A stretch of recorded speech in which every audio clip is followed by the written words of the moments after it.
Some would ask, if life is absurd, if consciousness is a misstep, then why not end it?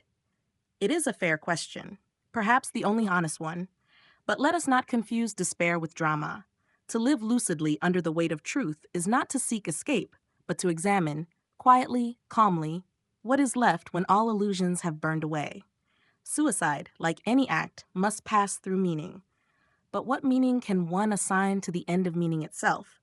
To destroy the self in protest presupposes that there is something to protest.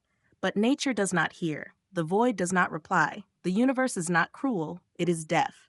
The true tragedy is not that life ends, but that it continues, day after day, sustained not by necessity, but by the inertia of fear, habit, and illusion. We live because we do not know how not to. And yet, amidst this futility, the human still hopes. It is perhaps the most ironic of our features, this stubborn light in the storm, this flickering wish that perhaps somehow it all matters. We marry, we raise children, we paint, build, travel. We pretend the stage is not collapsing beneath our feet. And in that pretending, we pass the hours, not because they are precious, but because they are heavy.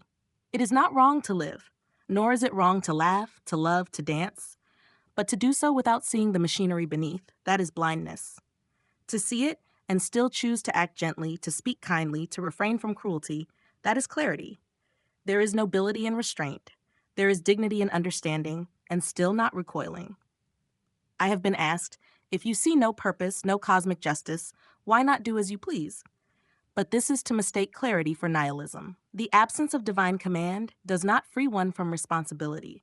On the contrary, it deepens it. When there is no external judge, we must become our own. Do no harm, not because you will be punished, but because harm echoes pointlessly in an already indifferent world. Do not multiply suffering. Do not create more beings who must endure this burden of awareness. There is enough pain already without our assistance.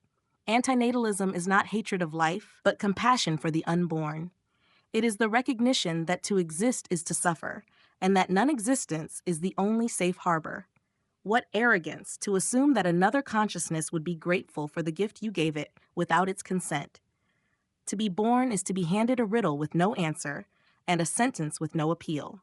Better, perhaps, to end the chain. Better, perhaps, to let the lights go out gently. This is not a call to despair, but to stillness. Not to hopelessness, but to silence. In a world that screams, there is radical power in saying nothing.